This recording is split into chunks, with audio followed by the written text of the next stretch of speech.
চৈতন্য চরিতামৃতে। কিন্তু এটা যে এত গুরুগম্ভীর ভাষা, কি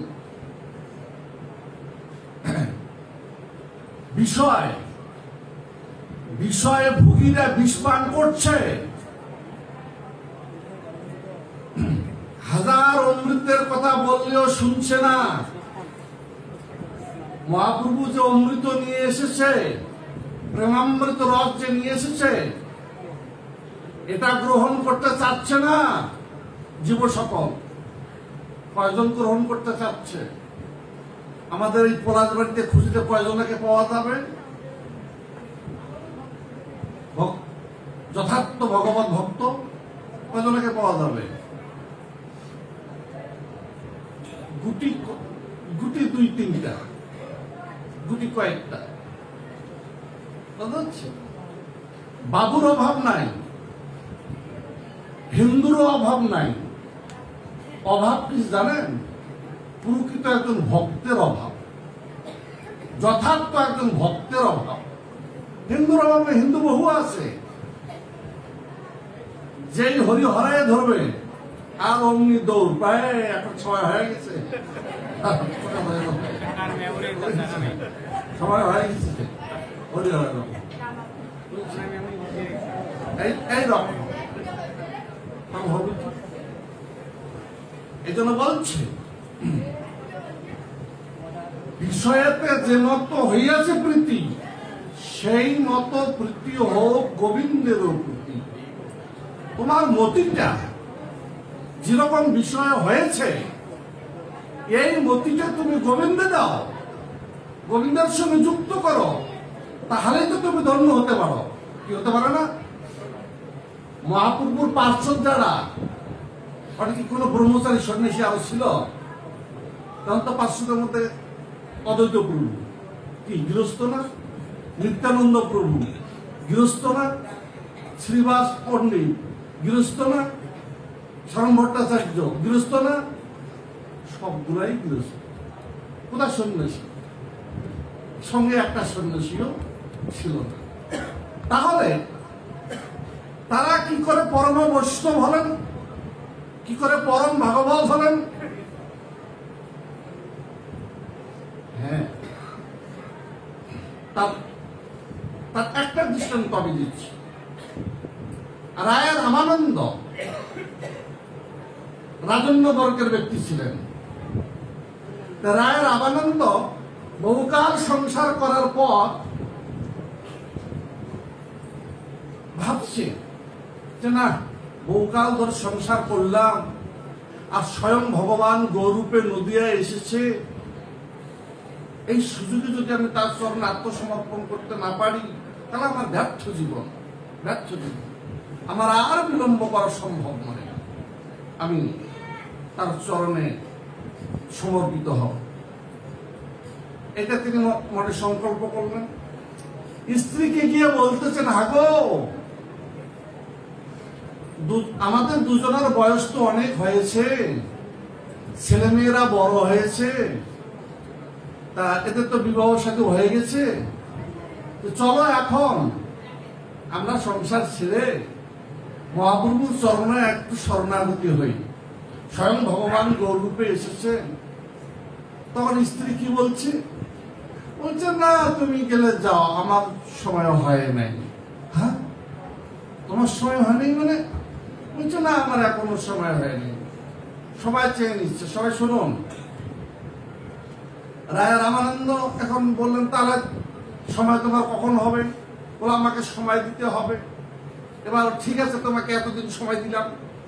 দীর্ঘদিন সময় দিল। আসছে, চলিতে চলিতে চলিতে চলিতে নির্দিষ্ট দিন ফিরে এসেছে। নির্দিষ্ট দিন যখন ফিরে এসেছে, এখন রায় রামানন্দ এখন স্ত্রীকে বলতেছে, আগো, আজকে তো তোমার দিন শেষ, তুমি যে দিন চেয়ে নিছিলে, দিন শেষ, এখন কি করবে বলো? স্ত্রী কথা বলছে না। কথা বলছো না কেন? তখন বলছে, না, আমার এখনো সময় হয়নি। কেন? তুমি যে নিজের সময় চেয়ে নিলে। বলছে, না, আমাকে আরো সময় দিতে হবে। আরো সময় চাচ্ছ তুমি? যে হ্যাঁ, আমাকে আরো সময় দিতে হবে। আচ্ছা, ঠিক আছে, তোমাকে আরো সময় দিলাম। ঠিক আছে, সময় দিয়ে দিলাম। এখন সেই নির্দিষ্ট দিন আবার চলিতে চলিতে চলিতে চলিতে আবার ফিরে আসলো। আজকে তো দিন তোমার শেষ, বলো আজকে কি করবে? স্ত্রী হা হু কিছু বলছে না, কোনো উত্তর দিচ্ছে না। আর কথা বলছো না কেন গো? তখন বলছে আমার এখনো সময় হয় নাই। হয় তুমি বলো কি? একে একে তিনবার তুমি সময় চেয়ে নিলে,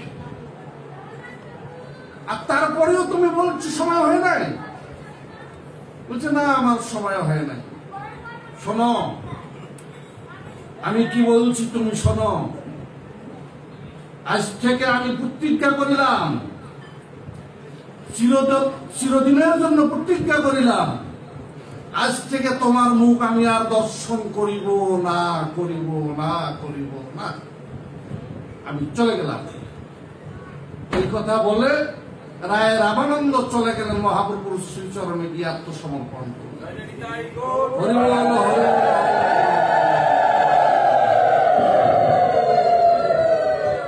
আচ্ছা, তাহলে কি রায় রামানন্দ ভুল করলেন? অনেকে বলতে পারেন যে না, স্ত্রী ছাড়িয়ে দেওয়া তো তার ঠিক হয় নাই। তিনি কি আসলে ভুল করেছিলেন? তিনি ভুল করেন নাই, তিনি ভুল করেন নাই। আর সেই রায় রামানন্দ একজন সংসারে আবদ্ধ ব্যক্তি হওয়ার পরেও মহাপ্রভুর চরণে আত্মসমর্পণ করে তিনি এমন একজন বৈষ্ণবে পরিণত হলেন, বিশ্ব চরাচরে মহাপ্রভুর ৩.৫ জন অসংখ্য ভক্তের মধ্যে রায় রামানন্দ একজন। দেখেছেন?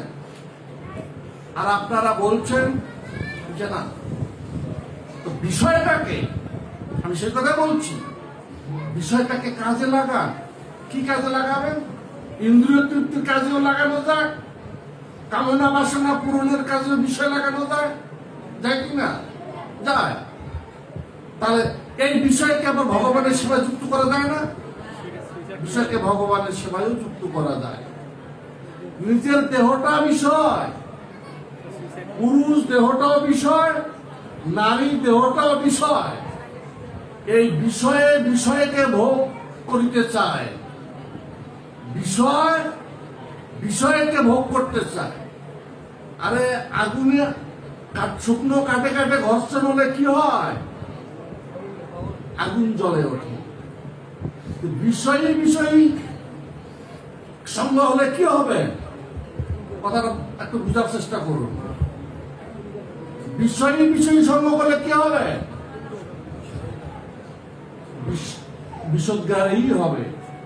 অর্থাৎ আমি কি বলতে চাচ্ছি, পুরুষ দেহটাও একটা বিষয়, কামিনী দেহটাও একটা বিষয়, উভয় বিষয়।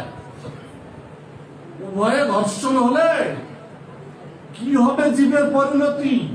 শুকনো কাঠ দুটো যখন ঘর্ষণ লাগে, ঘর্ষণ লাগিতে লাগিতে কি হয়? কাঠ দুটো ভালো থাকে না পুরো সরকার হয়? পুরো সরকার হয়। তাই সংসার জীবনে প্রবেশ করে এই পুরুষ আর রমণী এই সারা জীবন সঙ্গ করে, পরিণতি কি হয়? শেষটায় আর কি, এইবার রাখো তুমি দয়াময় দয়া করে। বোঝাচ্ছে গুরু বয়সে যখন আর পারে না, তখন দয়া করে দয়াময় এইবার তুমি চরণে রাখিও। আর ভগবান বুঝার বুঝি জগতে ভক্ত পায় নাই, হ্যাঁ, ওই গুরুটাকে পাইছে। দেখেন, বিষয় পিপাসা কখনো নিবৃত হবে না। অগ্নিতে ঘি দিলে অগ্নি কি নিভে যায়? হ্যাঁ, যতই দিবেন ততই দাউ দাউ করে জ্বলতেই থাকে। তাই বিষয়ের সঙ্গে বিষয় যুক্ত করলে বিষয় নিবৃত্ত হবে না বিষয় প্রবৃত্তিকে আরো বেশি করে জাগবে? বিষয় ভোগের প্রবৃত্তিটা আরো বেশি করে জাগবে। কথাটা আমার বোঝার চেষ্টা করুন। তাই বিষয় পিপাসা এটা সহজে নিবৃত হতে চায় না। তাই বিষয়ীগণ হাজার শুনলে, ত্যাগের কথা শুনলেও ওইটা শুনবে না। ভোগের কথা যদি বলে তাহলে কান পেতে শোনে। খুব ভালো লাগে না এই বক্তা যা বললো, ও একদম সাবাস সাবাস, হ্যাঁ। কিন্তু সারটা কি আর অসারটা কি এটা আর বোঝার চেষ্টা করলো না। আমাদের পরিণতি হয়েছে সেই রকম। আমি দীর্ঘায়ু করবো না, আমি সামান্য একটু বলে আমি শেষ করছি। সর্বশেষে বলছি, মাঠে কাজ করিতে করিতে কৃষকের পিপাসা লেগেছে, কৃষকের পিপাসা লেগেছে। এসে বলছে, হাগো আমাকে জল দাও, আমি জল খাবো, পিপাসা লেগেছে, পিপাসা লেগেছে, জল দাও। আমার পিপাসা লেগেছে, জল দাও। তখন গ্লাসে জল দিলেন, জগে করে জল নিয়েছেন, জল ঢেলে দিলেন, খেলেন। আবার আরো, হ্যাঁ আরো এক গ্লাস দাও, আরো এক গ্লাস খেয়ে নিলেন। আরো লাগবে, হ্যাঁ আরো এক গ্লাস দাও। এভাবে 3 গ্লাস জল খেয়ে নিলেন। আবার আর একটু দেই, বলছে না আর খাবো না। কেন খাবে না? বলছে আমার পিপাসা আর নাই। পিপাসা তোমার নাই? বলছে না আর পিপাসা নাই, আমি 3 গ্লাস জল খেলাম, আর পিপাসা থাকে? আপনি পিপাসা থাকার কথা নয়, পিপাসা থাকবে আরো না, থাকার কথা তো নয়। কিন্তু রমণী কি বলছে যে তুমি মিথ্যা কথা বলছো, তুমি সত্য কথা বলছো না, তোমার পিপাসা এখনো আছে। আমার মনে হয় যেনারা বিচক্ষণ ব্যক্তি তেনারাই একমাত্র বুঝতে পারবেন আমার বক্তব্যটা, বুঝছেন? তারপর ঠিক আছে, আমিও অপেক্ষায় থাকলাম, দেখি। আবার মাঠে গেল কাজ করতে, রোদে প্রখর, রোদে কাজ করিতে করিতে করিতে করিতে আবার পিপাসা লেগেছে। এখন স্ত্রী তো তখন তো যে কথা বলেছি, এখন কি করে যা জল পাবো, আর এই কথা ভাবিতে ভাবিতে আসতেছে। ভয়ে ভয়ে এসে এখন স্ত্রীকে, হাগো, তখন কি হয়েছে? বলছে আমাকে পিপাসা লেগেছে গো, পিপাসা লেগেছে। কেন আমি বলি নাই যে তোমার পিপাসা পিপাসা শেষ হয় নাই? কেন ছুটে এসেছ? ও পিপাসা লেগেছে, তাই তাই সবাই উপলব্ধি করার চেষ্টা করুন বক্তব্যটা। যারা বুদ্ধিমান ব্যক্তি, যারা বিচক্ষণ ব্যক্তি, তারা বুঝতে পেরেছে। তাই আমাদের প্রত্যেকেরই উচিত পিপাসা নিবৃত্তটা কিভাবে হবে। পিপাসা নিবৃত্ত হবে ভোগ প্রবৃত্তিটা পরিবর্তন ঘটালে হবে। ভোগ প্রবৃত্তি যদি পরিবর্তন না ঘটান, তাছাড়া হবে না। আসলে প্রবৃত্তির পরিবর্তন ঘটাচ্ছেন কি? কেউ প্রবৃত্তির পরিবর্তন করতে পারছে না। প্রবৃত্তির পরিবর্তন করতে পারছে না জন্য এগিয়ে আসতে পারতেছে না পারমার্থিক জগতে। প্রবৃত্তিটার আগে পরিবর্তন করুন, স্বভাবের পরিবর্তন করুন, প্রবৃত্তির পরিবর্তন করুন। ভগবত ভক্তির পথটা এটা ইমোশনাল জিনিস নয়, এটা আবেগের জিনিস নয়, এটা চিত্ত বিনোদনের জিনিস নয়, এটা মনোরঞ্জনের জিনিস নয়।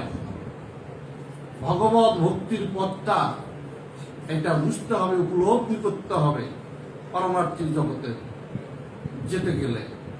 তাই আপনারা সবাই জানেন, সবাই আপনারা জানেন যে গন্ডগোলের গোড়াটা কোথায়। গন্ডগোলের গোড়াটা কোথায়? যাদের ভোগ প্রবৃত্তিটা বেশি, কামনা বাসনা ভোগী লোভী, তারা কখনো ধর্ম করতে চায় সহজে? হ্যাঁ, ত্যাগ স্বীকার করতে চায় সহজে? কোন ত্যাগ স্বীকার করতে চায় না, বুঝেছেন? এখন একটা কথা বলবো, আপনারা সবাই মন খারাপ করবেন না, বুঝেছেন? মন খারাপ কেউ করবেন, আমি ক্ষমা চেয়ে নিচ্ছি। কাউকে আমি ব্যক্তিকেন্দ্রিক ভাবে বলছি না, বুঝছেন, হাতে করে ঝুলিয়ে নিয়ে যাচ্ছে। বলছে বাবু ও দুটা কি? আরে এ দুটো ইলিশ মাছ, ইলিশ মাছ, ইলিশ মাছ। বলা গেছে ও দুটো তো মরা। হ্যাঁ মরা বলছি। বলে মরা নাকি, জীবিত আছে? বলছে না তো জীবিত, মরাই তো। ও মরা আপনি ঝুলিয়ে নিয়ে যাচ্ছেন, এ মরা কি হবে? বলে এই মরা তো রান্না হবে। এই মরা কি হবে? রান্না হবে। তাহলে কি খাচ্ছে? মরা খাচ্ছে। জীবিত খাচ্ছে? শাকটা কি করছে আগে? শাকটাকে কি করছে? শাকটাকে আগে কি করতেছে? আগে জবাই করছে। আগে জবাই করছে। তা জবাই করে কি জীবিত থাকে না মৃত হয়? মৃত না? তাহলে ওটাকে কি মরা বলবেন না জীবিত বলবেন? মরা। তাহলে কি খাওয়া হচ্ছে?